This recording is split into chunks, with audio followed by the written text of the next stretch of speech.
SOP को लेकर के कर्मचारियों के नेताओं को अध्ययन करने को कहा। इसके साथ ही फतेहाबाद में लगने वाला न्यूक्लियर प्लांट को लेकर उन्होंने कहा कि सीएम सैनी वहां का दौरा कर सकते हैं। और क्या कुछ कहा चीफ सेक्रेटरी अनुराग रस्तोगी ने, जरा सुनते हैं। सूटेबल नहीं है। हरियाणा के चीफ सेक्रेटरी अनुराग रस्तोगी इस वक्त हमारे साथ मौजूद है। काफी बिजी शेड्यूल है और इस बिजी शेड्यूल में हमें जो है इन्होंने समय दिया है, इनसे बातचीत करेंगे। सर, 4 महीने आपको पद संभाले हो चुके हैं, सबसे बड़ी उपलब्धि क्या मानते हैं सर? कि आप लगातार बैठ के कर रहे हैं, जो योजनाएं हैं सरकार की उसको इम्प्लीमेंट करने का काम किया जा रहा है ताकि जन जन तक ये पहुंचे। आप लगातार सर वर्क कर रहे हैं जब से आपने कार्यभार संभाला सर। देखिए, चीफ सेक्रेटरी का जो मुख्यतः रोल है वो ये है कि सभी विभागों की कोऑर्डिनेशन करके जो सरकार की योजनाएं हैं, जो सरकार के प्रोजेक्ट्स हैं, स्कीम्स हैं, उनको हम समयबद्ध तरीके से पूरा करें। तो आप कई बार देखेंगे कि सुबह से 8 मीटिंग 7 मीटिंग्स, तो बेसिकली रोल ही यही है कि डिफरेंट डिपार्टमेंट्स के जो प्रोजेक्ट्स हैं, उनके जो स्कीम्स हैं, उनको आगे ले चलते रहें। और अगर मैं ये देखूं अपना कार्यकाल जितना भी अभी तक हुआ है, मेरा प्रयास हमेशा ये रहता है कि अगर कोई भी केस किसी भी विभाग का आता है तो एक तो उसमें देर बिल्कुल ना लगे, समय से उसका डिस्पोजल हो। और इसी प्रकार से उनकी कोई भी रिक्वेस्ट आती है कि उन्होंने कोई मीटिंग करनी है, आगे किसी कमेटी की बैठक होनी है, वो सारी बैठकें और मीटिंग्स टाइमली होती चले। मुझे लगता है कि मैं शायद इस हिसाब से जो मेरी ड्यूटी है उसको डिस्चार्ज प्रॉपरली कर पा रहा हूँ। एचकेआरएन के जो तहत युवा लगे हुए हैं, उन्हें सरकार ने जो है जॉब सिक्योरिटी दी थी। लेकिन सर, जॉब सिक्योरिटी तो दे दी, लेकिन लंबे समय से एसओपी का इंतजार कर रहे हैं लगातार। आपसे उम्मीदें भी हैं उनको कि रस्तोगी साहब जो है वो जल्द ही इम्प्लीमेंट करेंगे इसको, और काफ़ी कयास जो है उनकी ओर से लगाए जा रहे हैं कि जल्द ही होगा। कब तक होगा वो आपसे सुनना चाह रहे हैं सर। इसमें मुझे जहाँ तक ध्यान पड़ रहा है कि जो कर्मचारियों के नेता हैं, उन्हीं को हमने ये कहा था कि इस एसओपी का एक बार अध्ययन कर लें। कई बारी क्या होता है कि हम अपने स्तर पे जब कभी एक एसओपी कोई जारी करते हैं, उसमें कोई 2-4 खामियां रह जाती हैं, तो फिर उसको फिर काम रुक जाता है, फिर इम्प्रूव करना पड़ता है।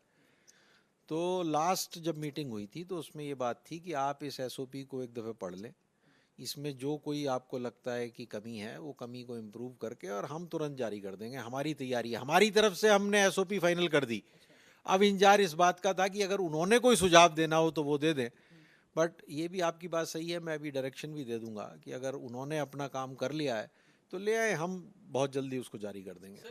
गोरखपुर में जो परमाणु सेंटर जो है जिसका इनोग्रेशन जो है मनमोहन सिंह जी ने किया था, 9 तारीख को आपने इसको लेकर एक बैठक भी बुलाई है। एक बड़ा परमाणु सेंटर गोरखपुर में तैयार हो रहा है, मुख्यमंत्री भी वहाँ की विजिट करने वाले हैं। तो मीटिंग में क्या कुछ जो है आप करने वाले हैं, किस तरीके का रहेगा? देखिए, ऐसा है कि आगे आने वाले समय में पावर कंजम्पशन की जो एरियाज़ हैं वो बिल्कुल चेंज हो जाएंगे।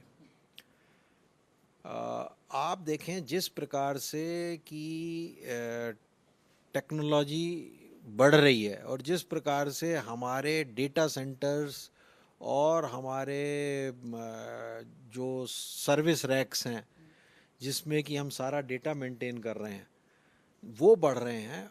पावर कंजम्पशन हमारा उस वजह से बहुत तेज़ी से निकट भविष्य में बढ़ेगा, और पावर कंजम्पशन जब बढ़ेगा तो हमें पावर बनाने की उसी हिसाब से ज़रूरत पड़ेगी।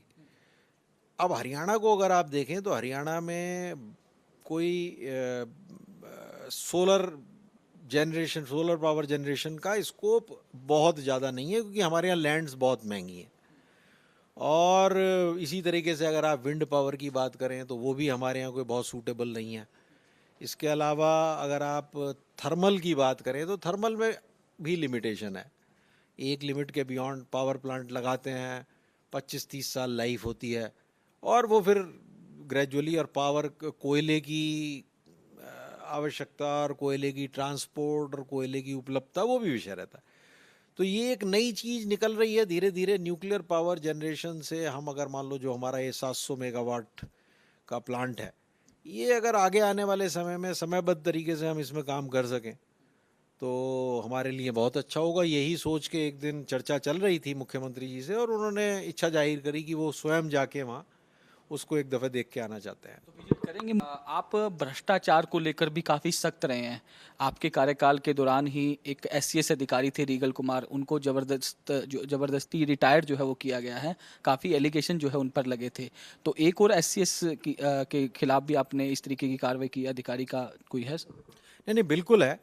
और देखिए, जो हमारे हमारे पनिशमेंट एंड अपील रूल्स हैं, उन रूल्स का, और जो हमारे प्रमोशन के रूल्स हैं या सर्विस में, जैसे फॉर एग्जांपल हम अधिकारियों को और कर्मचारियों को 50 वर्ष और 55 वर्ष की उम्र के बाद आगे जाने की इजाज़त देते हैं।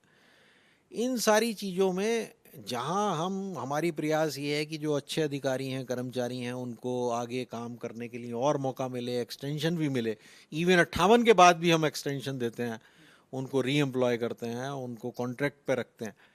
दूसरी तरफ ये भी बड़ा ज़रूरी है कि जो लोग सिस्टम में समहाउ बहक गए हैं, उन लोगों को भी फिर हम अलविदा कहें कि भाई आप अपना जाके फिर घर पे बैठें। कार्रवाई की है सर एक और? जी हाँ, एक और अधिकारी हैं, नाम अभी मेरे दिमाग में नहीं आ रहा है क्या है, उनके खिलाफ भी हमने ये लिख के दिया है कि इनको आगे एक्सटेंशन देने की आवश्यकता नहीं है। एलिगेशन क्या थे, कोई है सर उनके अगेंस्ट भी करप्शन के एलिगेशंस थे।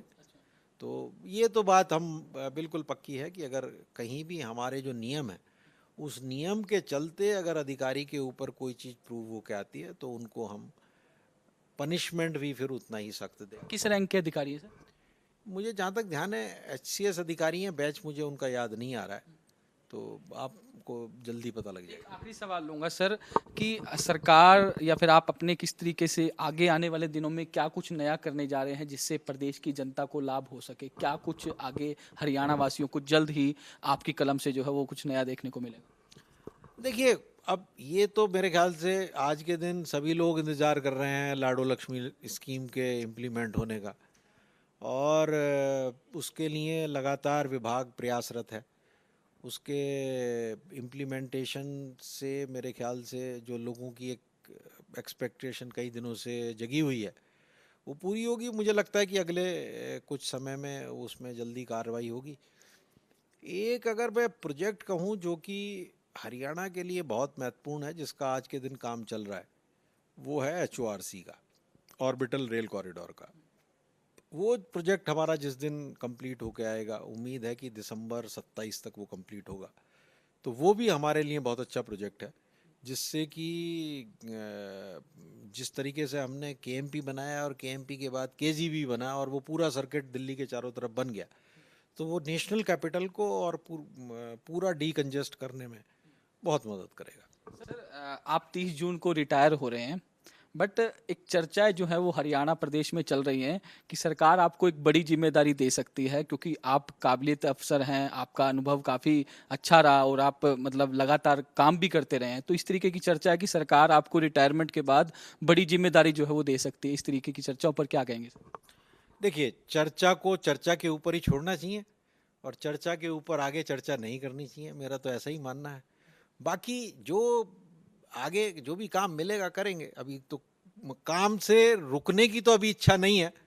सरकार जनरली रिटायरमेंट के बाद अधिकारियों को कोई ना कोई काम देती है, मुझे भी जो सौंपेगी मैं करूँगा। मतलब ऐसे चलते रहेंगे सर आप?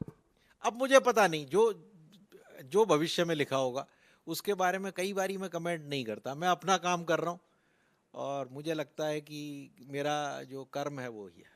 शुक्रिया हमसे बातचीत करने के लिए। तो हरियाणा के चीफ सेक्रेटरी अनुराग रस्तोगी थे, जिन्होंने इंडिया न्यूज़ के तमाम सवालों के बेबाकी से जवाब दिए। वीडियो जर्नलिस्ट अमित के साथ साहिल रुखाया, इंडिया न्यूज़ चंडीगढ़। चलिए खबरों में आगे बढ़ते हैं। अगली खबर फरीदाबाद से है। कोरोना के लगातार मामले बढ़ रहे हैं।